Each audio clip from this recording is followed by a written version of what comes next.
জিডির বিষয়টি হচ্ছে গিয়ে যে গত বৃহস্পতিবার সংসদে থাকাকালীন সময় আমার এলাকার যিনি অফিসার ইনচার্জ উনি আমাদের ফোন দিয়ে জানালেন যে স্যার আপনি একটু বাড়ি আসলে আপনার সাথে আমার একটু বসতে হবে, গুরুত্বপূর্ণ কথা আছে। তো শুক্রবারে আমি বাড়ি যাওয়ার পর উনি দুপুরবেলা আমাকে বসে আমাকে বললেন, আমাকে একটা মেসেজ দেখালেন যে উনাকে একটা লোক 2-3 দিন ফোন করার পর উনি যখন আমলে নিচ্ছিলেন না তখন উনারে একটা মেসেজ দেয় যে ওই লোকটা, অজ্ঞাতনামা লোকটা আমার সাথে দেখা করতে চায়, কথা বলতে চায়, দেখা করতে চায় না, কথা বলতে চায়। তো ওসি সাহেব আমলে নেননি। পরে যখন মেসেজটা দেখছেন যে মেসেজের মধ্যে আছে, দেখা যাচ্ছে যে একটা কন্ট্রাক্ট কিলার গ্রুপ যারা হায়ার করা হয়েছে তারা নাকি অ্যাক্টিভ।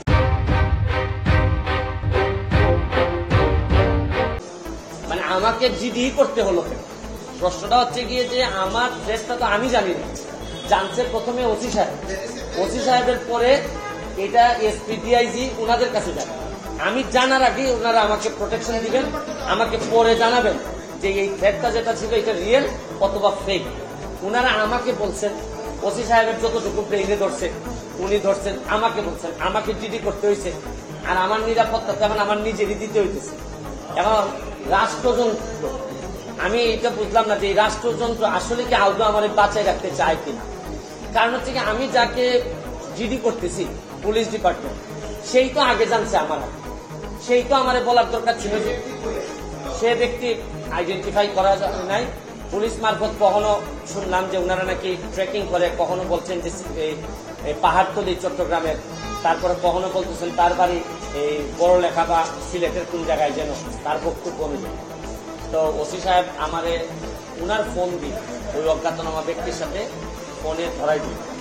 আমি কথা বললাম, কথা বলার পর যে জিনিসটা ওরা জানাইলো আমাদেরকে, ওই অজ্ঞাতনামা ব্যক্তি সে নিজেকে আইডেন্টিফাই করতে চায় না, সে তার অ্যাড্রেস বলতে চায় না।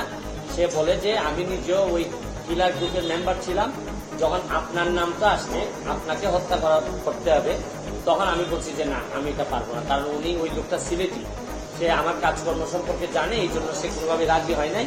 তখন সে বলছে যে আমার বিষয়টা হচ্ছে গিয়ে, তার বক্তব্য অনুযায়ী আমার বিষয়টা হচ্ছে গিয়ে আমি আপনাকে একটা ওয়ার্নিং দিচ্ছি, আপনি এই 2-3 দিন আপাতত ঘরের বাইরেই যাবেন।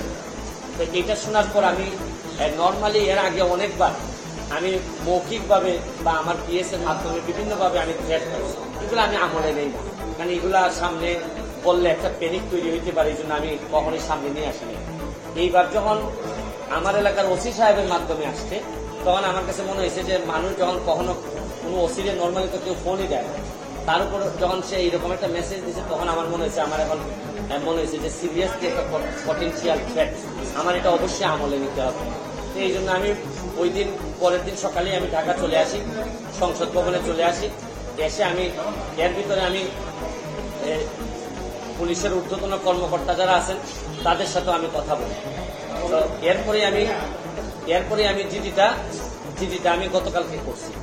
কিন্তু আমার যে জায়গাটাতে প্রশ্ন হচ্ছে, দেখেন আমি একজন মেম্বার অফ পার্লামেন্ট, পুলিশ যখন আমার এলাকার ওসি সাহেব যখন জানলেন কোন একটা মারফতে যে আমার একটা লাইফ রিস্ক আছে, তখনই কিন্তু উচিত ছিল যে উনি এসপি সাহেবের সাথে আলাপ করবেন, ডিআইজি সাহেবের সাথে আলাপ করবেন। এটা কি আসলেই থ্রেট নাকি না কেউ বোগাস নাকি না কিছু, এটা তো আমার কাছে আসার আগেই এদের তদন্ত করে ফেলা উচিত ছিল। তা আমার বিষয়টা হচ্ছে গিয়ে যে দেখেন, এই দেশে বঙ্গবন্ধু মারা গেছেন, তার পরিবার সবাই মারা গেছে, আমার হবিগঞ্জের শাহ এম এস কিবরিয়া সাহেব মারা গেছে, আমরা তো কোনো প্রোটেকশনই দিতে পারি না। আর আমার বিষয়টা এরকম হয়েছে যে এই পুলিশের ভূমিকা দেখে মনে হইতেছে যে পুলিশ মনে হইতেছে যে একটা অপমৃত্যু রেকর্ড করার জন্য বসে আছে, যে আছে একটা মৃত্যু হয়েছে, নাইলে এই পর্যায়ে যাবে কেন। আমি কি করতেছি না করতেছি সব পুলিশ এবং এনফোর্সমেন্ট এজেন্সির নখদর্পণে থাকবে। কারণ এরা খবর নেয় না বলেই লোকগুলা মরে, আর এরা খবর নেয় না বলেই বেনজিররা এত ধনী হয়, এরা খবর নেয় না বলেই মতিউররা এত টাকার মালিক হয়।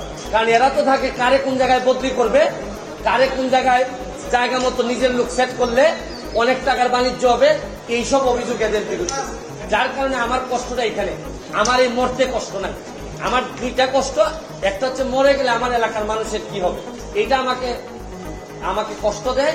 আরেকটা হচ্ছে গিয়ে যে এই দেশটা এমন ভাবে মরার জন্য ক্ষেত্র তৈরি করা হয়েছে